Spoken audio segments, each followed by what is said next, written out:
In this video, I'm going to talk about increasing or decreasing functions based on its derivatives. So let's say you have a function whose derivative is positive on some interval I, okay? F prime of x is greater than 0. Then the function f is increasing on that interval. Similarly, if f prime of x is less than 0 on some interval, then the function f is decreasing on that interval I. To show this, I'm going to be using the mean value theorem. But before that, let me define increasing and decreasing function to clarify things. So let's say you have 2 points, x1 and x2, coming from the interval I, okay? And x1 is less than x2. That means x2 is greater.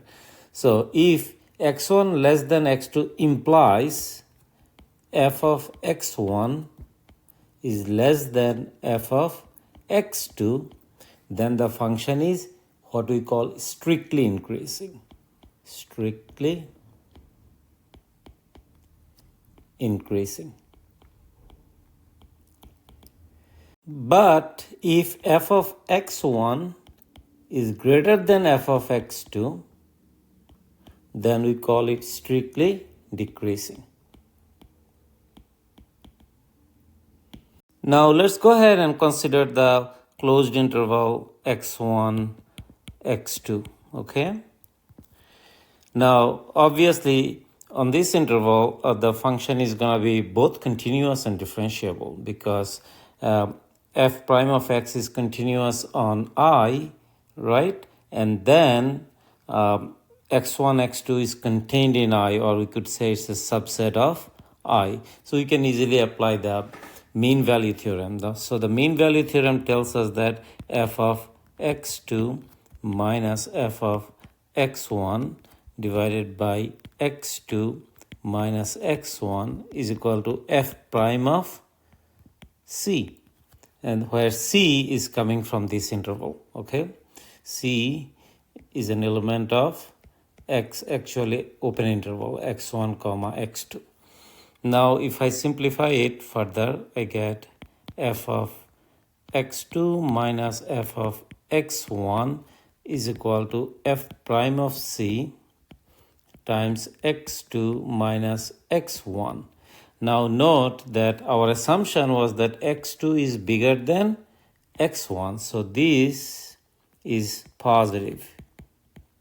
And also, given that f prime of x is positive, so that means f prime of c is gonna be positive. So product of two positive numbers will give you a positive number, which is to say this product is gonna be greater than 0. So I just showed that f of x2 minus f of x1 is greater than 0. If I add f of x2 to both sides, so I mean f of x1 to both sides, then what's going to happen is going to give me f of x2, these are going to cancel, is greater than f of x1. By the way, this is the condition, this is the same condition as this one, right? Equivalently, we are saying that f of x1 is less than f of x2. So this just shows that the function is increasing. At this point, showing the second case, if f prime of x is less than 0 on some interval, then f is decreasing on that interval, is pretty straightforward. So we are going to take this line of equation, and we have f of x2 minus f of x1 is equal to f prime of c times x2 minus x1. For the second case, by the way, this is negative, right? Negative. And this is still positive because our assumption was that x2 is bigger than x1. So this is positive. So product of a positive and a negative number is going to be negative, right?